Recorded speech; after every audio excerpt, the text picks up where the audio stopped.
Вітаю в етері Суспільного програма «Сьогодні. Головне». В студії з вами ведуча Лариса Волошина.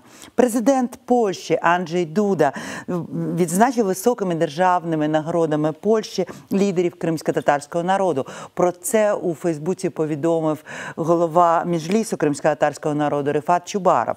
Нагороди отримали національний лідер кримських татар Мустафа Джемілєв, заступник голови Меджлісу кримськотатарського народу Ільмі Умєров, член Меджлісу кримськотатарського народу, редактор газети «Авдет» Шевкет Кайбулаєв, а також ветеран кримськотатарського національного руху, політв'язень часів СРСР Сінавер Кадиров.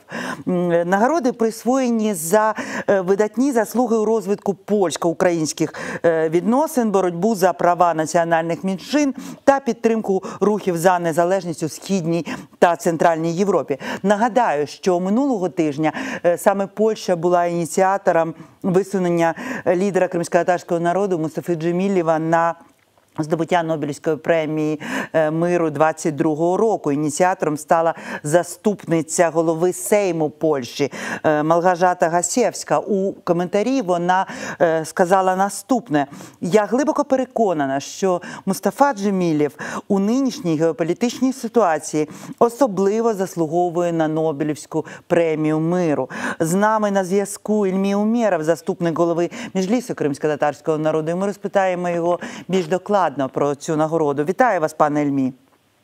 Добрий вечір.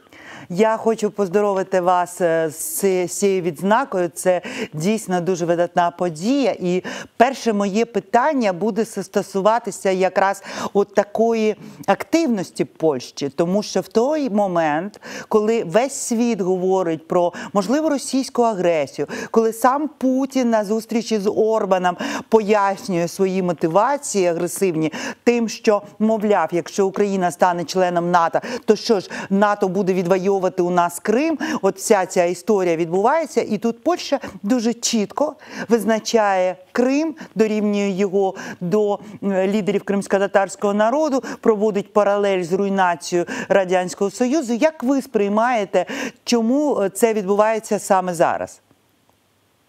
Вообще контакти з Польською Республікою, з польськими національними движениями, польской солидарностью, с борющейся солидарностью. У нас были очень тесные с конца 80-х, начала 90-х годов. То есть еще при Советском Союзе. Тогда еще процесс возвращения крымских татар только начинался.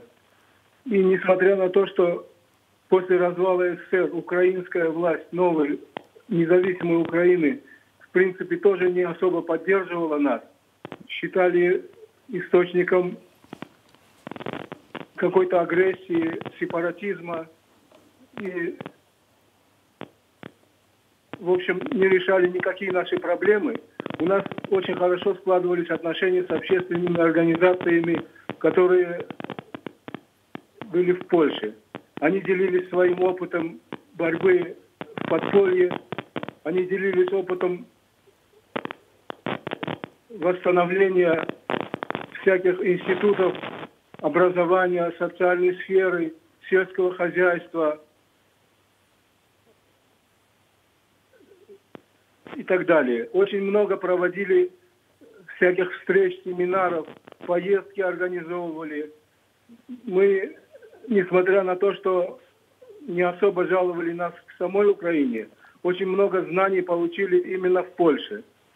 И я думаю, что эти награды, которые сейчас польское правительство, польский президент своим указом жалует нам, это как раз за ту деятельность в тот период. Пане Ільмі, це не перший випадок, коли західні уряди зараз на тлі агресії 2014 року, окупації Криму, починають згадувати про значення кримськотатарського народу для звільнення народів Європи від радянської окупації. Я тут згадую момент, коли в Чехії відбувалися дуже дивні події. Чеський президент Земан висловлювався доволі контроверсивно про Крим, його статус. В Чехії з'явився банер, який ініціювали якраз чеські депутати, де було зображення Мустафи Джемілєва, і там було написано, що він сів до радянських таборів, захищаючи Чехію, протестуючи проти окупації Чехії. Зараз його домівка окупована. От це той факт, що саме зараз відбувається таке певне переосмислення історії боротьби кримськотатарського народу. На ваш погляд, чи залучена до цього переосмислення українська влада, або принаймні українська спільнота? К сожалению, для того, чтобы произошло какое-то переосмысление, надо было, чтобы Россия напала на Украину, аннексировала Крым, оккупировала его территорию, развязала войну на Донбассе, и только тогда происходит какое-то переосмысление. И то без слова «какое-то» я не могу произнести, потому что полного переосмысления, к сожалению, так и не произошло и не происходит. Пане Ельмі, я вам дуже дякую за цю розмову, і я ще раз вас поздоровляю з цією нагородою, поздоровляю всіх, хто був відзначений керівництвом Польщі, тому що, безумовно, це дійсно більш ніж заслужена винагорода. А з нами на зв'язку Ескандер Барієв, член Меджлісу кримськотатарського народу, голова Кримськотатарського ресурсного центру. А поговоримо ми з ним ось про що. 2021 рік став рекордним за кількістю затримань в окупованому Криму. Про це йдеться в аналізі порушень прав людини у Криму за минулий рік. Кримськотатарський ресурсний центр саме так визначив і підсумував 2021 рік.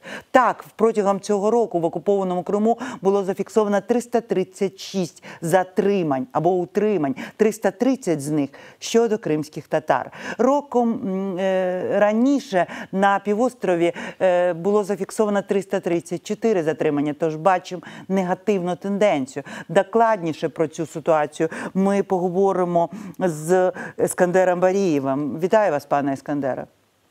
Добрий вечір. Звучить доволі загрозливо. Ми бачимо, що йде зростання щодо обшуків, затримань, утримань. Ви, ваша організація, проаналізувавши дані, дала от такі цифри. Російські силовики провели 53 обшуки, 366 затримань, утримань, 366 допитів, опитувань та розмов. Загальна кількість арештів за 2021 рік становить 210, 25 – це нові арешти, 40 – адміністративні арешти, 118 – продовження терміну тримання під вартою, вироків 28. Зафіксовано 478 випадків порушення права на справедливий суд, 135 на найвищий досяжний рівень фізичного та психічного здоров'я. Також зафіксовано 37 випадків етапувань політв'язнів Криму. Штрафи виносилися 140 разів.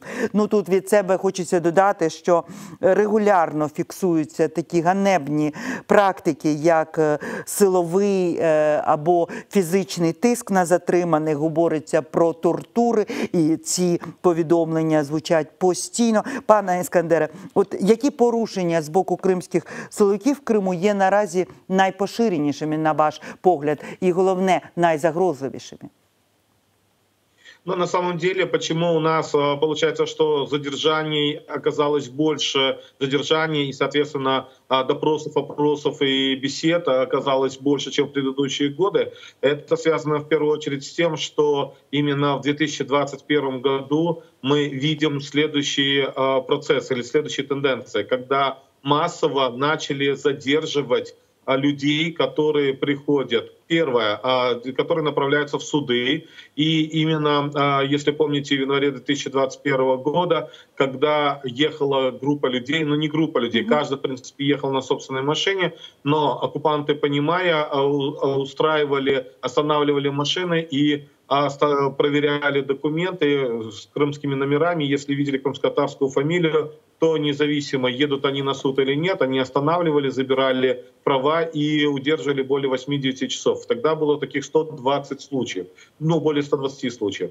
Следующие случаи в 2021 году, конечно же, это были, когда люди приходили к зданию ИВС, чтобы встретить непосредственно уже после, скажем так, нахождения в ИВС более 10 суток адвоката Семедляева. Тогда были арестованы, задержаны и были впоследствии оштрафованы. И кроме того, среди них было впервые 2 несовершеннолетних детей. Мальчик и девочка, которым на момент задержания их продержали более 9 часов, опять же, продержали в ВВС, продержали в отделениях полиции. И это говорит о том, что таким образом даже не предоставили возможность родителям забрать этих детей. Ну и массовые задержания были, когда люди приходили к зданию суда, либо приходили к зданию ФСБ. То есть таким образом мы видим, что когда мы говорим о тенденциях, о подходах, сегодня оккупанты делают все, чтобы как можно сильнее, скажем, оказывать давление на людей, чтобы не было каких-либо проявлений в виде какой-либо активности. И даже просто приход в суд или просто приход в ВВС, чтобы встретить человека, или просто приход людей к зданию ФСБ для того, чтобы прояснить для себя, где же все-таки находятся эти люди. Вот как раз-таки это и говорит о том, что массовость таких вот задержаний, она была значительная по сравнению с предыдущими годами. Пане Іскандере, я хотіла тут уточнити. Я хотіла тут уточнити, тому що коли ми говоримо про оці затримання біля судів, наскільки я пам'ятаю, люди взагалі ніяк не обозначали себе як учасників якоїсь акції протесту. Вони не мали плакатів, вони просто були і стояли окремо один від одного. Їх просто хапали. Так само, як ви говорите про те, що людей вихоплювали з потоку автомашин через їх кримськотатарське прізвище. Чи можемо ми в даному випадку констатувати, що мова йде про расистські прояви, які стали вже нормою в Російській Федерації? Однозначно, мы об этом как раз в своих отчетах и спецдокладчик ООН по вопросам коренных народов, и, соответственно, непосредственно спецдокладчикам по данным конвенциям, по расовой дискриминации и так далее, мы в отчетах обязательно обозначаем это, потому что это элементы расовой дискриминации, потому что останавливать автомобили или задерживать людей на улице, на самом деле вы очень четко подметили, я как раз и хотел об этом сказать, что люди, которые не подавали признаков каких-либо, скажем, публичных акций, и их нельзя даже обвинять в том, что акция какая-то несанкционированная и так далее. Люди просто находились недалеко, но при всем том именно задержания происходили по этническому принципу. Когда проверяли документы или затаскивали в автобус, там уточняли, кому принадлежит, какой национальности, и, соответственно, потом увозили, распределяли по разным отделениям и удерживали.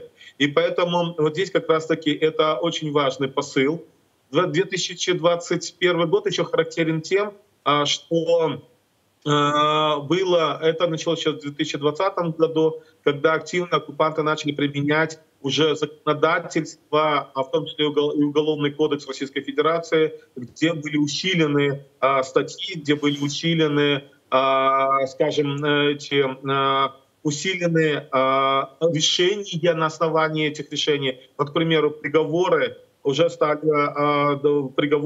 были максимальными сроками.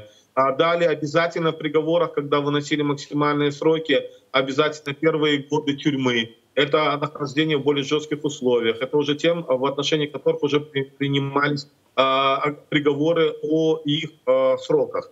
Далее я хотел бы обратить внимание, что в 2021 году больше стали проявляться преследования женщин.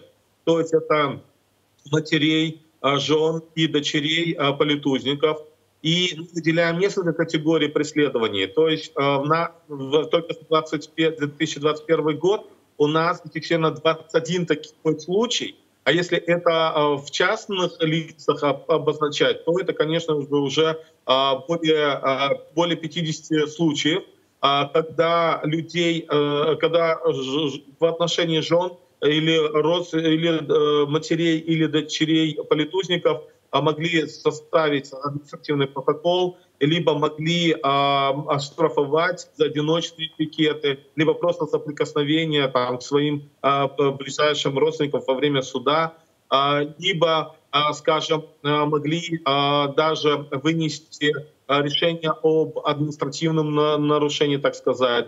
И вот таким образом мы видим, что оккупанты пытаются оказывать давление уже на родственников, на ближайших, и таким образом мы видим давление на женщин. И если суммировать даже как они относятся к женщинам, то по данным Крымско-Татарского ресурсного центра, мы, кстати, к этому отчету дополнительно будем давать информацию, 123 матери остались без своих сыновей, 67 жен без своих мужей, 103 дочери без своих отцов.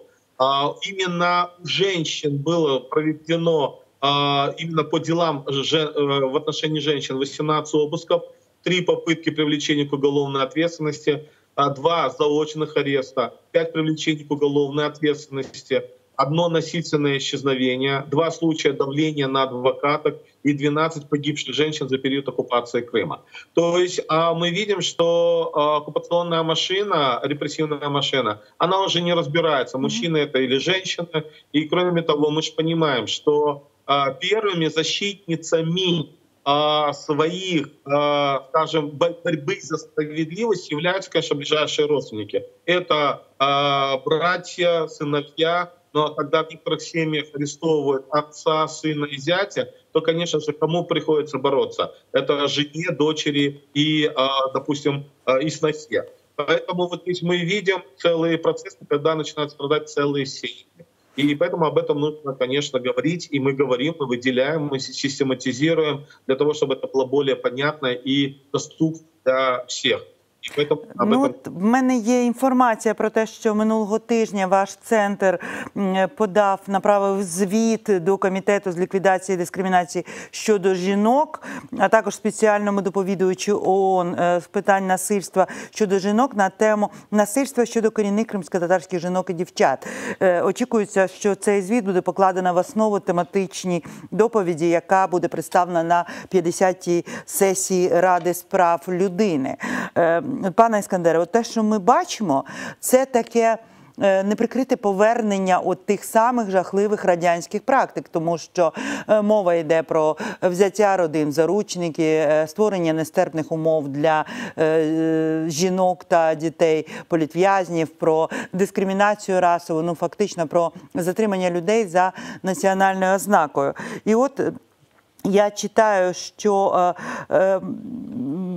президент Польщі Анджей Дуда, він нагородив якраз лідерів кримськотатарського народу, людей, які мають відношення до кримськотатарського національного руху, політв'язнів, Мустафу Джемілєва, Ільмі Умєрова, Шевкета Кайбулаєва, а також Сінавера Кадирова за боротьбу за права національних меншин, за підтримку рухів за незалежність у Східній і Центральній Європі. Ми тільки що говорили про це з Ільмі Умєровим. Як ви оцінюєте цю нагороду, цю увагу, тому що ми бачимо, що уряд Польщі дуже планомірний в своєму бажанні нагадати світу про роль кримськотатарського народу в звільненні Європи від радянської окупації? Да, действительно, на самом деле это делалось или осуществилось благодаря тем старым активистам, польским активистам, это и Хлебович, и Хмелевская и так далее. Это те активисты, которым сегодня тоже уже за 60 лет, и они принадлежат к борющейся солидарности. Это более такое, скажем, жесткое крыло солидарности, которое подходила или проводила, особенно в 80-х годах, достаточно жесткую борьбу за освобождение, за свободу Польши. И, конечно же, у крымско-татарского национального движения были коммуникации как с литовцами, так и с поляками, так и с представителями других стран, которые находились под давлением советским. И крымско-татарское национальное движение, оно боролось за возвращение на родную землю и боролось, по сути дела, именно с теми незаконными действиями, которые совершал коммунистический режим. Поэтому в данном случае посыл, который был в свое время и президентом Польши, в свое время, когда, помните, Мустафа Джемилев был в 2015 году, его представили к премии солидарности. И это был знаковый такой шаг, и Польша первая, которая отреагировала. А далее, вот сейчас этот процесс продолжается, потому что это важный посыл как для поляков, которые понимают и больше узнают о крымских татарах, о национальном движении, национально-освободительном. Ну и, соответственно, с другой стороны, это посыл для последующих поколений. Да, это больше оцененные заслуги 80-х годов, потому что все те, которые названы, они действительно, ну, во всяком случае, трое из них, это Мустафа Джемилев, Шинейр Кадыров и Шевкет Айбулаев, они находились в стенках КГБ. Там кто-то 1,5 года, кто-то 3, кто-то 15 лет, но при всем том не за красивые глазки их сажали. Поэтому вот здесь та активность, которая проводилась уже в 80-х годах, когда национальное движение все больше и больше коммуницировало, конечно, это реакция польских активистов, і ми за це, конечно, благодарні. Ще одна новина, яку я хочу, щоб ви прокоментували. У вівторок, 1 лютого, депутати Верховної Ради та видання «Українська правда» провели акцію «121. Кримські політв'язні». Десятки нардепів одягли футболки з іменами мешканців Криму, які позбавлені сьогодні волі через свою громадянську позицію. Головна редакторка «Української правди» Севгіль Мусаєва пояснила, що цією подією вони хотіли показати, що Україна боротиметься за своїх громадян, і ваш центр є в тому числі засновником і фундатором ініціативи руху за деокупацію Криму, міжнародного руху за деокупацію Криму та солідарності з кримськотатарським народом «Liberate Crimea». Ви проводили акцію про «Депутат, допоможи бранцям Кремля».